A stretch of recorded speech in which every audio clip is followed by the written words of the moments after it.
Police বাহিনী বর্তমানে যে অবস্থায় আছে এ সম্পর্কে আমরা সবাই জানি। 5ই আগস্টের পর 488 জন পুলিশ কর্মকর্তা ক্যান্টনমেন্টে সেনা কর্তৃপক্ষের আশ্রয় গ্রহণ করেছিল। এই 488 জনের প্রত্যেকেই অপরাধী, দুর্নীতিবাজ কিংবা গুম খুনের সাথে জড়িত। এই কারণেই তারা সেখানে আশ্রয় গ্রহণ করেছে। এদেরকে আশ্রয় দেওয়াটি সামরিক বাহিনীর পক্ষে সঠিক কাজ হয়েছে বলে আমি মনে করি না। তবে পুলিশ বাহিনীর দুর্বৃত্তায়ন যে কত ব্যাপক এতেই প্রমাণিত হয়েছে। বাংলাদেশের বিভিন্ন অঞ্চলে বহু মানুষ গুম হয়েছে, নিহত হয়েছে। আমাদের দল বিএনপির উপরে যে অজনিত মিথ্যা মামলা দিয়ে সবাইকে হয়রানি করা হয়েছে, এক কথায় বাংলাদেশকে বিগত পতিত সরকারের আমলে একটি পুলিশ স্টেটে পরিণত করা হয়েছে এবং পুলিশ স্টেটের আওতা থেকে বের করে এই পুলিশ বাহিনী যাতে জনগণের প্রতি সংবেদনশীল হয়, জনগণকে করে, তাদের মগজে যেন এই ধারণাটি পতিত হয় যে দেশের মালিক জনগণ, তারা জনগণের প্রভু নয় বরং সেবক। এই ধারণাটি তাদের মধ্যে প্রবিষ্ট করার জন্য আমরা নানা ধরনের সুপারিশ করেছি, যার একটি হলো এদের নিয়ন্ত্রণ করার জন্য পুলিশ কমিশন থাকবে এবং উপজেলা পর্যায়ে নাগরিক কমিটি থাকবে। সেখানে স্থানীয় জনগণ মিলে পুলিশের কর্মকাণ্ডকে নিয়ন্ত্রণ করবে বা নিয়মিত প্রয়োজনীয় পরামর্শ ইত্যাদি দিবে। ঢালাইয়ের সেরা প্রিমিয়ার সিমেন্ট যখন একেবারেই গ্যাংগ্রিন হয়ে নষ্ট হয়ে যায় তখন কেটে ফেলা ছাড়া আর কোনো উপায় সেটা থাকে না। এবং সেই জন্যই আমরা মনে করেছি র্যাব বাহিনীর আন্তর্জাতিকভাবে এমনভাবে নিন্দনীয় হয়েছে। আর দেশের মধ্যে তো র্যাব মানে একটা দানব সৃষ্টি করেছে তারা।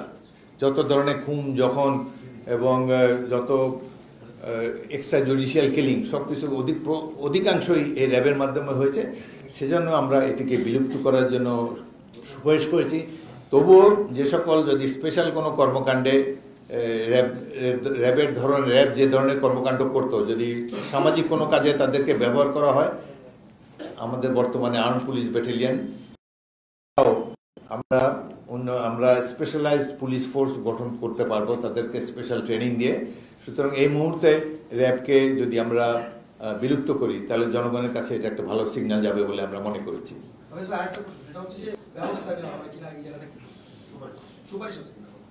স্বাধীনতার আগস্ট বিপ্লবের অব্যবহিত পরে 3-4 দিন কোনো পুলিশ ফোর্স ছিল না, কোনো সরকার ছিল না। এই সময়টা এই ঘটনাবলী অনেকটাই অস্বচ্ছ। সুতরাং কে যে এর জন্য প্রকৃতপক্ষে দায়ী বলা মুশকিল। তবে আমার মনে হয় যেহেতু তারা ক্যান্টনমেন্টে আশ্রয় গ্রহণ করেছিলেন, তাদের এই পলায়নের ক্ষেত্রে ক্যান্টনমেন্টে সিনিয়র পুলিশ কর্মকর্তা, সেনাবাহিনী কর্মকর্তাদের বা সামরিক বাহিনী কর্মকর্তাদের কোনো ভূমিকা থাকতে পারে, কিন্তু এটা নিশ্চিতভাবে আমরা বলতে পারি না। ওই সময়ের পরিস্থিতি ছিল গোলমেলে, যার ফলে স্বচ্ছতা এখনো বা ধীরে ধীরে এটি অবশ্যই প্রকাশিত হবে।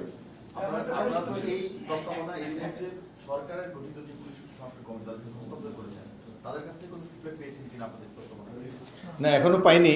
তবে তারা অ্যাপ্রিসিয়েট করেছে যে আমরা না চাওয়া সত্ত্বেও তাদেরকে দিয়েছি। কারণ বিএনপি দেশের সবচেয়ে জনপ্রিয় এবং বৃহত্তম রাজনৈতিক দল। সেই হিসাবে আমরা মনে করেছি যে পুলিশ বাহিনী সমাজের একটা গুরুত্বপূর্ণ অংশ। এর সংস্কার অবশ্যই প্রয়োজন। জনগণ এটা উপলব্ধি করে, সেটাই অনুভব করি। আমরা নিজেদের তরফ থেকে আমাদের অ্যাক্টিং চেয়ারপারসনের নির্দেশে আমরা একটি কমিটি করে সুপারিশমালা তাদের কাছে হস্তান্তর করেছি। তারা এখন পর্যন্ত কোনো ফিডব্যাক দেননি। প্লিজ,